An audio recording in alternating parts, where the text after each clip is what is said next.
Hello, everybody out in Maryland's beautiful 8th District and all our friends beyond. It's Congressman Jamie Raskin here for my favorite time of the week, Local Hero, and we get to celebrate all of the people who make life in our community so amazing and so awesome. Our local hero today is a young man who we lost in July of 2022.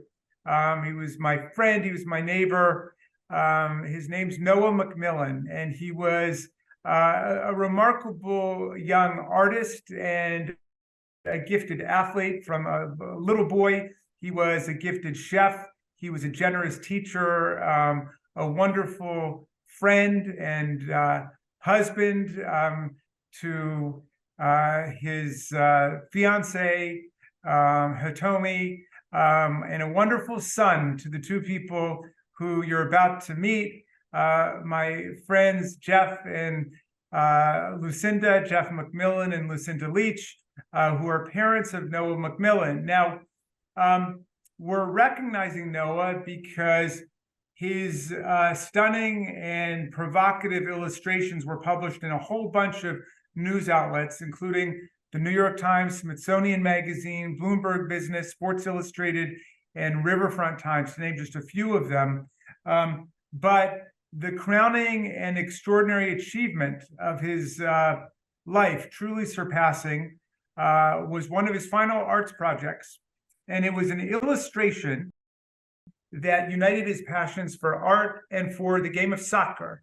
And it is a vibrant stamp that honors the remarkable achievements of women's soccer in America. And it was just released by the U.S. Postal Service at the beginning of this year. I'm going to hold it up right here. I hope everybody can see it. I have it on my wall in my office in the Rayburn building. So that stamp will be part of Noah's extraordinary artistic and creative legacy, and it'll be part of the culture of the post office in the country. So to honor his great creativity and generosity, his family launched a scholarship at his alma mater, Wash U in St. Louis, which will make it possible for a high school student artist to go to the same summer program that Noah went to, which inspired in him so much confidence and ambition to pursue his dreams of becoming an artist and an illustrator. So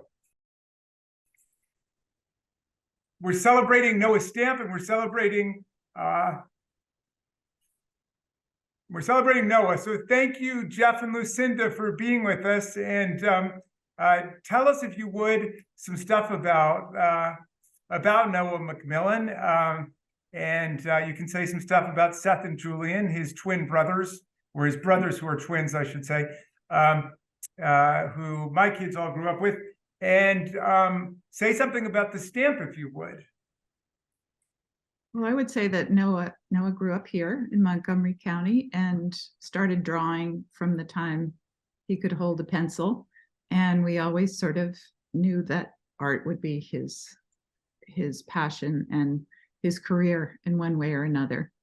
And he was a little sidetracked at age 23 when he was diagnosed with colon cancer, and had a real struggle of a year battling that and all kinds of treatment, but bounced back, continued his career.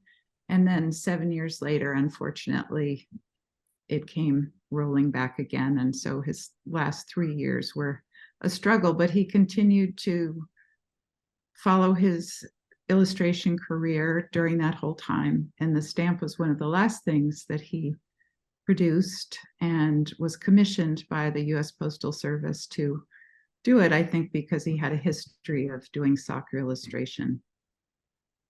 And it was not released, unfortunately, until after he died in July of 2022. But he knew it was coming. He knew it. The final design had been accepted, and was very proud of that accomplishment. So, Jeff, you are, of course, an accomplished photographer, and I should say you also are a very faithful annual judge for the 8th Congressional District Arts Competition. And I want to thank you for your service there. But give us, as a lifelong professional photographer and somebody who clearly has an eye for art, give us your artistic analysis of the stamp, if you would. I got to tell you, people remark upon it all the time when they come into our office. And of course, we've got a bunch of moms here, including my chief of staff, whose daughters are huge soccer players. They all love it. Like, why is this such an unforgettable and indelible image that Noah put together?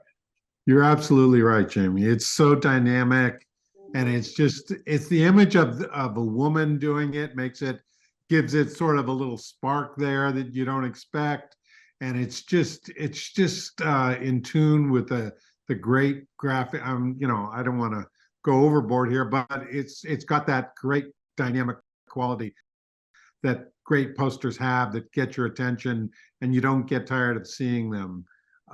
It just has the strong primary colors that catch your eye, and red, white, and blue can sometimes seem a little cliche, but in fact, in this image, it's very dynamic. It's very exciting.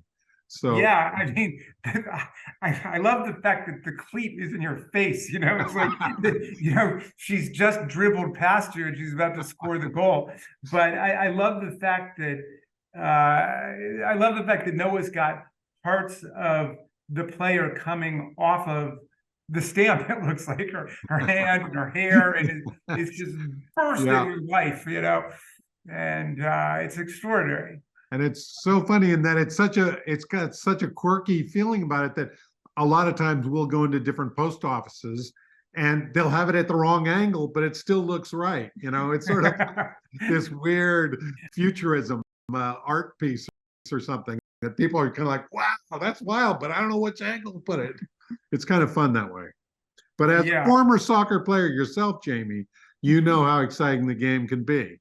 Well, that's why I relate to somebody just trampling me and then going in and scoring the goal. But but Jeff, I wonder what your reaction was to what Lucinda was saying, that you guys had spotted Noah for an artist, for a visual aesthetic person very early on. Is that right? I mean, he clearly had a brilliant mind and a gentle soul and incredible creativity. But did you also think he was going to move in that direction? Well, there was never any question. He was just smart. He was very sensitive to all kinds of issues and all those things. But any chance he got, he would do artwork as a way of completing a school assignment, not because he wasn't aware of what the issues were, but just because he thought it would be so much more dynamic. Made like a sandwich board for a seventh grade, founding fathers thing, and he was wearing a wig and everything, and he had the sandwich board with the Constitution or something on it. It was always, finding some angle, which is creativity. That's what illustrators have to do. They have to crank out creative solutions to, problems that need to be solved. So yeah. Well, you've got three amazing sons, and with three kids of our own. We grew up, or they grew up, very interested in everything going on in your guys' household, and you raised three remarkable young men. I shared something else with Noah, which is that I had colon cancer too back in 2010 and 11 when I was in the state Senate. You guys were a great help to me then, and then when Noah came down with it, I was able to refer you guys to Dr. Efron at Johns Hopkins. And I thought that he was just extraordinary and stalwart in my case. And I think you guys had a very good experience with him too. And I just wonder if you have any reflections about that. I remember calling you the very first thing when Noah was diagnosed, and having you lead us to the doctors who could really help him out. And they were indeed extraordinary. And that was such a gift to us to not have to worry about where to go and who to see. And Noah was, felt a bond with you forever because of that, I think. I remember sitting in the waiting room in the radiation section and talking to another father with a younger child who had cancer, and they had gone around and around trying to find treatments and all this stuff. And it was just such a godsend that we had made this connection through you, and you had led us to Dr. Ephraim and all these other people, and it saved so much time. I think it was crucially important to us and to Noah's ability to rebound when he did. It was so important. Well, he handled it with so much grace and equanimity, as you guys know. It was hard to watch, but it was a beautiful thing to see a young man, so young, so self-possessed and clear about what he wanted to do. And I mean, how many people get a U.S. postal stamp that will live forever? Not many, right? I'll tell you one other little story about the day that Noah died. His dad asked him if he could borrow his iPad because he wanted to learn a graphics program that Noah used on his iPad. And Noah said, "Oh, sure." And then he said, "Oh, but not today. I'm on deadline."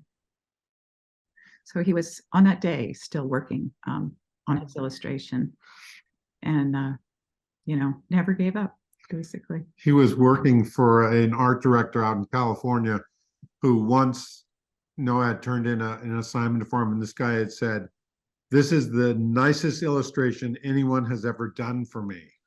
And this is an art director of a big publication out in California. And Noah was so touched by that even, here he was in his dying days, he was really not able to function, he's put together ideas, but he was so indebted to this guy as a mentor, having helped him earlier, that he really wanted to get this work out. It was so touching. Wow. Well, those are beautiful stories, and Noah's loving family and his loving friends will be telling stories forever about this remarkable young man. I want everybody to go out and buy your next year's worth of stamps. Get Noah MacMillan's women's soccer stamps while they're hot. Everybody wants them. You can turn it into a poster for your office. Like, I got it. And Noah MacMillan's our local hero.